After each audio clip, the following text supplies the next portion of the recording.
하나님 말씀 민수기 36장 1절에서 13절 말씀을 보도록 하겠습니다. 구약성경 257쪽입니다. 요셉 자손의 가족 중 므낫세의 손자 마길의 아들 길랏 자손 가족의 두령들이 나와 모세와 이스라엘 자손의 두령된 족장들 앞에 말하여 가로되 여호와께서 우리 주에게 명하사 이스라엘 자손에게 그 기업의 땅을 제비 뽑아 주게 하셨고 여호와께서 또 우리 주에게 명하사 우리 형제 슬로브핫의 기업으로 그 딸들에게 주게 하셨은즉 그들이 만일 이스라엘 자손의 다른 지파 남자들에게 시집가면 그들의 기업은 우리 조상의 기업에서 감삭되고 그들의 속할 그 지파의 기업에 첨가되리니 그러면 우리 제비 뽑은 기업에서 감삭될 것이요 이스라엘 자손의 희년을 당하여 그 기업이 그가 속한 지파에 첨가될 것이라. 그런즉 그들의 기업은 우리 조상 지파의 기업에서 아주 감삭되리이다. 모세가 여호와의 말씀으로 이스라엘에게 명하여 가로되 요셉 자손 지파의 말이 옳도다. 슬로브앗의 딸들에게 대한 여호와의 명이 이러하니라. 이르시되 슬로브앗의 딸들은 마음대로 시집 가려니와 오직 그 조상 지파의 가족에게로만 시집 갈지니 그리하면 이스라엘 자손의 기업이 이 지파에서 저 지파로 옮기지 않고 이스라엘 자손이 다 각기 조상 지파의 기업을 지킬 것이니라 하셨나니 이스라엘 자손의 지파 중 무릇 그 기업을 이은 딸들은 자기 조상 지파 가족 되는 사람에게로 시집갈 것이라. 그리하면 이스라엘 자손이 각기 조상의 기업을 보존하게 되어서 그 기업으로 이 지파에서 저 지파로 옮기게 하지 아니하고 이스라엘 자손 지파가 각각 자기 기업을 지키리라. 슬로브앗의 딸들이 여호와께서 모세에게 명하신 대로 행하니라. 슬로브앗의 딸 말라와 디르사와 호골라와 밀가와 노아가 다 그 아비 형제의 아들들에게로 시집가되 그들이 요셉의 아들 므낫세 자손의 가족에게로 시집간 고로 그 기업이 그 아비 가족의 지파에 여전히 있었더라. 이는 여리고 맞은편 요단과 모압 평지에서 여호와께서 모세로 이스라엘 자손에게 명하신 명령과 규례니라. 오늘이 민수기 마지막 날이 될지 모르겠습니다만은 민수기 36장이 이렇게 끝이 나요. 좀 이상하다는 생각이 들지 않습니까? 무엇이 이상하냐? 민수기 1장을 보면 여호와 하나님께서 20세 이상의 남자의 수를 세워라. 그들은 싸움에 나갈 남자의 수입니다. 그 남성이 등장을 하죠. 전쟁에서의 그 싸움을 할 군사는 남자들입니다. 남자들이 중심을 이룬 전쟁의 세계죠. 그런데 이 광야 40년이 지나서 다시 군사를 계수하게 될 때 여전히 남성 중심의 군사를 계수합니다. 그러면서 26장에 이어서 끝자락에 27장이 시작이 되거든요. 이때 등장한 이 슬로브앗의 딸들이 나옵니다. 여기에서도 주목할 부분은 요셉의 아들 27장 1절에 보면 므낫세 가족의 므낫세의 현손 마길의 정손 길랏의 손자 헤벨의 아들 슬로브앗의 딸들 굉장히 길게 이야기해놨는데 여기에서 요셉이라는 이름에 우리가 주목을 해야 되고 그리고 므낫세 지파에 주목을 해야 돼요. 본래 요셉의 장자는 므낫세입니다. 창세기 48장에 보면 이스라엘이죠. 야곱이라고도 하는데 여기에서는 이스라엘로 명명이 되는데, 이스라엘이 요셉의 두 아들에게 축복하는 사건이 나옵니다. 이스라엘이 요셉의 두 아들에게 축복할 때는 나이가 많아서 눈이 어두워서 알아보지를 못해요. 목소리에 알아듣겠죠. 요셉이 이 두 아들을 이끌고 이스라엘 앞으로 옵니다. 오른손 앞으로는 장자인 므낫셋을, 왼손 앞으로는 차자인 에브라임을 데리고 와요. 그때 이스라엘이 손을 어긋맞게 머리 위에 올려서 축복을 합니다. 여기에 대해 요셉이 기뻐하지 않았어요. 그래서 아버지께 손이 바뀌었습니다. 그렇게 이야기를 하니까 이스라엘이 나도 안다, 이렇게 말씀하시면서 이 큰 자가 어린 자를 섬길 것이라는 야곱과 예수의 그 축복을 똑같이 이 에브라임과 므낫셋, 원래 형이 므낫셋인데 이 장자권을 에브라임에게 주는 겁니다. 그 오른손으로 에브라임에게 축복을 한 거예요. 지금 이 광야 40년을 지나오면서 이 므낫셋 자손들이 창세기 48장의 사건을 모르는 것이 아닙니다. 그런데 이 혈통이라는 것이 그렇게 부정되는 게 아니거든요. 오늘날도 장자들을 보면, 맞이를 보면 꼭 맞이 행세를 하잖아요. 아무것도 아닌데. 므낫셋도 그러한 생각을 갖고 있습니다. 실제로 사사기로 가게 되면 그러한 마음을 드러내는데요. 하필 이 므낫셋의 후손 중 이 슬로보아스의 딸들이 나와서 자기들 아버지가 아들 없이 죽었기 때문에 기업을 받을 수 없지만 죽은 아버지의 이름 슬로보아시죠. 광야에서 죽은 아버지의 이름으로 기업을 달라고 요청을 했고 여호와 하나님께서 주셨다라는 겁니다. 이 민수기에서 가장 중요한 대목이 이 대목입니다. 군사 숫자 세는 것이 굉장히 중요한 것 같은데요. 그 군사 수를 세는데 그 27장, 26장 끝부분에서 27장으로 넘어가게 되면 이 슬로보아스의 딸들의 이 요구, 죽은 아버지의 이름으로 기업을 달라고 하는 이 요청을 하나님이 들으심으로 말미암아 전쟁의 방식은 어떤 방식이냐를 분명히 하시는 겁니다. 27장 말씀을 전할 때도 말씀드렸습니다만 죽은 자의 그 힘으로 승리하는, 기업을 차지하는 방식, 동시에 죽은 자가 기업을 차지하는 겁니다.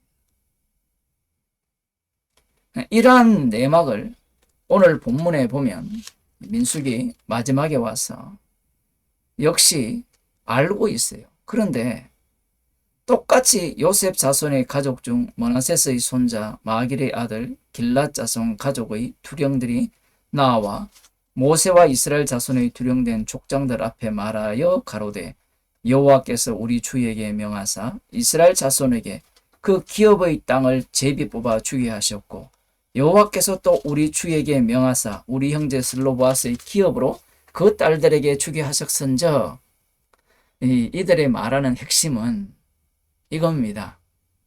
딸들에게 기업을 주었는데 이들이 만일에 다른 지파에게 시집을 가게 된다면 그 기업이, 그들이 받은 땅이 다른 지파에게 소속이 될 것이고, 그러한 중에 희년이 닥치면 희년법에 따라서 소유를 이 딸들이 갖고 있기 때문에 그들이 속한 지파에 영원히 귀속된다라는 거예요.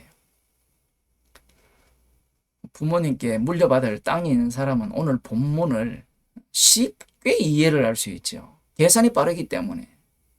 지금 이들이 계산이 엄청 빠르거든요. 왜 빠르냐 하면 슬로보아스의 딸들은 계산이 빠른 것이 아니었어요. 그런데 이들은 계산이 빠릅니다. 만일에 희년이 오려면 70년이잖아요. 아니 50년이잖아요. 그 50년이 지나야 되는데 그때 일까지를 지금 염려하고 있는 겁니다. 무엇을 염려하느냐? 만일에 그렇게 된다면 자신의 지파들이 받았던 땅 있죠. 기업이 줄어든다라는 거예요. 그 줄어들 뿐만 아니라 줄어든 만큼 다른 지파에게 그것이 땅이 늘어난다는 겁니다. 커진다는 겁니다.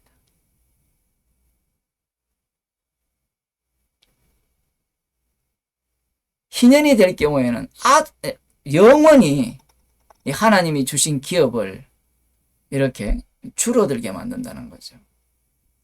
우리가 12지파의 경계를 나눈 지도를 보면 므낫세 지파의 땅이 가장 크거든요. 요단 동편과 서편에 엄청나게 큰 지역을 기업으로 받았어요. 그들이 그러한 기업을 받은 것은 여기에 나오는 요청과 무관하지 않다라는 거예요. 이들이 하는 말을 잘 들어보세요. 희년 제도를 정확하게 알고 있고 하나님께서 슬로보아스의 딸들에게 기업을 주신 그 의미도 정확하게 알고 있습니다. 그러면 이들이 말하는 것이 잘못되었느냐라고 하면 잘못되지도 않았어요. 왜냐하면 뒤에 5절에서 9절 사이를 보게 되면 하나님께서 이들의 요청이 정당함을 말씀을 하시는 거예요. 그래서 사람들은 이 본문을 볼 때 이 므낫세의 후손들이 제대로 기업을 하나님 주신 이 기업의 경계석을 옮기지 않게 하기 위해서 이 요청을 했다라고 보려고 해요. 그렇게 보죠. 그런데 성경을 볼 때요, 언약을 빼버리면 무엇만 남느냐라고 하면 옳음이 나와요. 옳다라는 것이 남으면 결국은 그 옳음을 통하여서 자기의 이익을 추구하게 됩니다. 5절부터 한번 읽어볼게요. 모세가 여호와의 말씀으로 이스라엘에게 명하여 가로되 요셉 자손 지파의 말이 옳도다. 슬로바스의 딸들에게 대한 여호와의 명이 이러하니라. 이르시되 슬로바스의 딸들은 마음대로 시집가려니와 오직 그 조상 지파의 가족에게로만 시집갈지니 그리하면 이스라엘 자손의 기업이 이 지파에서 저 지파로 옮기지 않고 이스라엘 자손이 다 각기 조상 지파의 기업을 지킬 것이니라 하셨나니 이스라엘 자손의 지파 중 무릇 그 기업을 이은 딸들은 자기 조상 지파 가족되는 사람에게로 시집갈 것이라. 그리하면 이스라엘 자손이 각기 조상의 기업을 보존하게 되어서 그 기업으로 이 지파에서 저 지파로 옮기게 하지 아니하고 이스라엘 자손 지파가 각각 자기 기업을 지키리라. 하나님께서도 각각 자기 지파의 기업을 지킬 것을 말씀을 하셨거든요. 그러니 이들의 요구가 문제가 없다라고 생각을 합니다. 옳은 것을 요구하기 때문에 하나님께서 그 옳음을 들어줬어요. 옳음을 들어주시기 때문에 누군가가 희생이 되는 겁니다. 누가 희생이 되어요? 여기에 보면 슬로보아스의 딸들에게 대한 여호와의 명이 이러하니 6절에 보면 잘 보세요. 슬로보아스의 딸들은 마음대로 시집 가려니와 오직 그 조상 지파의 가족에게로만 시집 갈지니. 정말 마음대로 시집 가라 해놓고 그 지파 가족에게만 시집 가라고 하죠. 이게 마음대로입니까? 이 말씀은 마치 진리가 너희를 자유케 한다 했을 때 그 자유는 진리 안에서의 자유, 그리스도 안에서의 자유와 동일한 말씀입니다. 하나님의 법을 갖고 와서 이것이 옳음을 주장함으로 말미암아 이 므낫세의 손자 마길의 아들 길랏 자손 가족의 두령들이 노리는 바는요, 장자권입니다. 이런 사고방식으로는 기업을 받을 수가 없어요. 나중에 이 사사기에 가면 장자권 행세하다가 죽임을 당하거든.